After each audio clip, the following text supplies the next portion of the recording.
The crisis between Russia and Ukraine has affected the world economy, politics, diplomacy, as well as global markets. The United Nations has called for tensions to be diffused to avoid further conflict. Let's take a look at how it is affecting the continent of Africa. We're joined by Dr. Charles Sinkala, an international relations expert. Thank you very much for joining us, Dr. Sinkala. So, by all indications, if reports are anything to go by, the 16th of February being tomorrow is D-Day for Russia to invade Ukraine. Essentially, what does this mean for us anyway, if at all? Yes, thank you very much. Good afternoon to your listeners. Thank you so much for having me. I don't see that Russia will attack its neighbor. The question one will ask is, what is the reason of attacking your neighbor? And if the question is to attack your neighbor, what are you going to benefit from there? Who are the beneficiaries? I think we all keep the good neighborhood, and I think when we look at this whole scenario, one will understand that the United States of America, they're in the forefront of trying to intimidate or pursue a certain criteria to tell Ukraine that, indeed your neighbor wants to attack you by Wednesday, which is totally not the case. But what is the story behind it is one to understand that the United States of America is not actually pursuing this game to intimidate Ukraine, to use Russia as a pawn. They are actually attacking China and Russia to some extent.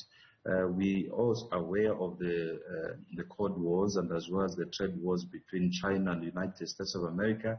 And I think it's a military strategy that they go around their neighbors to set up their military bases. And to set up a military base in countries such as Ukraine and Russia, it is very difficult. Hence, they have to create an allergy or people to believe that indeed the country is under attack. The presence of the military and the escalation of military presence in Ukraine, from Canada, yes, of course, Canada has withdrawn, but, many other nations, who forms part of the NATO military group, deployment has intimidated Russia. Russia is only deploying people by the borders to protect them in an event of any attack coming from their neighboring country. To your point, I remember seeing a video this morning of Russia's President Vladimir Putin sitting alongside, not alongside actually, it was a long table where he's sitting at the head of the table. Sergei Lavrov is sitting a few meters down from him, and they're discussing the situation. He makes no mention of attacking Ukraine. One wonders then, what is the role of NATO? Yes, NATO was, if we talk about the history of NATO, was developed essentially by the Americans to control the arms manufacturing. Hence, it is called the North Atlantic Treaty Agreement, which controls the manufacturing of arms and territorial control. Hence, the headquarters is actually in the United States of America, even though they say it's in Brazil. But it's all the agenda of the United States of America. We must remember that Russia also is one of its world producers of arms and ammunition and military contractor on the continent or in the world.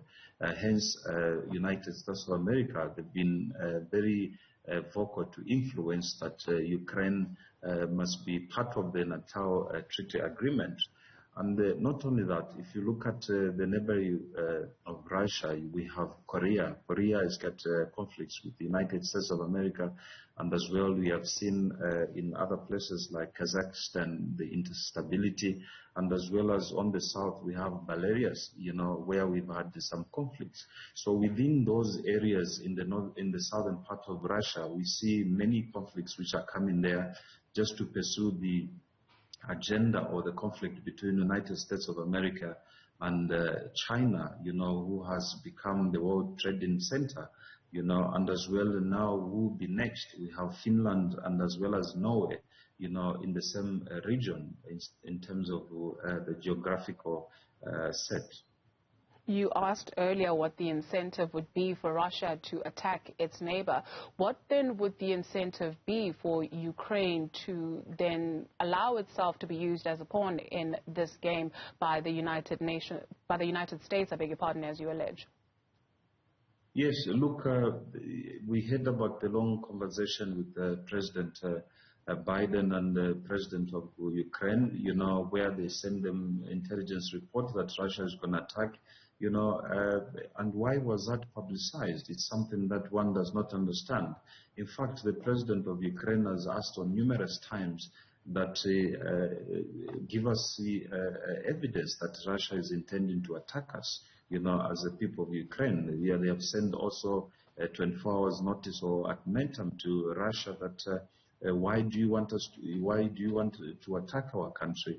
And Russia said, we are not trying to attack you. They are baseless information from the United States of America, only to create that instability between the two neighbors. Absolutely nothing, no reason whatsoever that Russia will intend to attack the neighbor.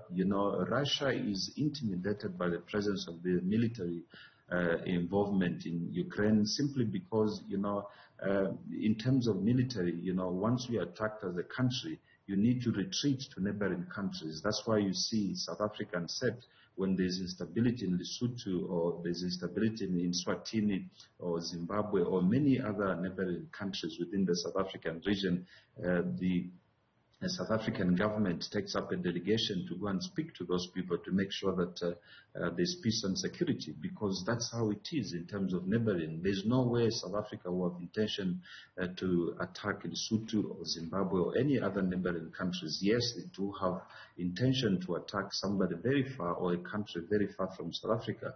So hence the set of Ukraine, Russia, China, and all those surrounding areas onto the Atlantic part that there's no reason of people or any country for that matter to be attacked within that region, especially the neighbor Ukraine. Those Ukraine and Russia and including the surrounding countries, they've been part of the one united USSR, the Soviet Union. They've enjoyed the peace themselves into that region. But immediately when you see America is trying to involve or pretend to be a whistleblower to Ukraine, just know that there's something which is not in good order. We have seen that as well in the Gulf region in Iraq, how United States of America pretended that Saddam Hussein had the weapons of mass destruction, yet they are aiming to a country such as Saudi Arabia to prevent it from developing as it has become. This pretense, this show of force by Russia that you talk about, having 100,000 troops on all three sides with Ukraine, please forgive my very simple thinking, but an example comes to mind, and I'm not sure whether it's relevant for this, but I guess you'll help us understand that. The situation with North Korea and Kim Jong-un, he usually shows, some force when it comes to his missiles. Is there something to be said also about the U.S.'s role with, the situation with North Korea and its neighbors? Yeah, it is the same game plan United States of America is playing. You can see that the whole region there, whoever who is borders China, Russia, they've got conflicts with them. Either they will say they've got weapons of mass destruction or whatever thing that they can accuse that country just to divert the attention of the people so that they create that confusion. Hence, you can see that even, I don't know why America plays that role, but not long ago, after the United Nations Security Council General Council meeting, President Joe Biden flew to meet Putin, his counterpart there. I do not know what they discussed, but I think that discussion was not very good, looking at what's now has started being emanating from those discussions. How well can they, if they pretend to have those bilateral relationships with that region, how can they go to the neighbor and claim those allegations that Russia is trying to attack?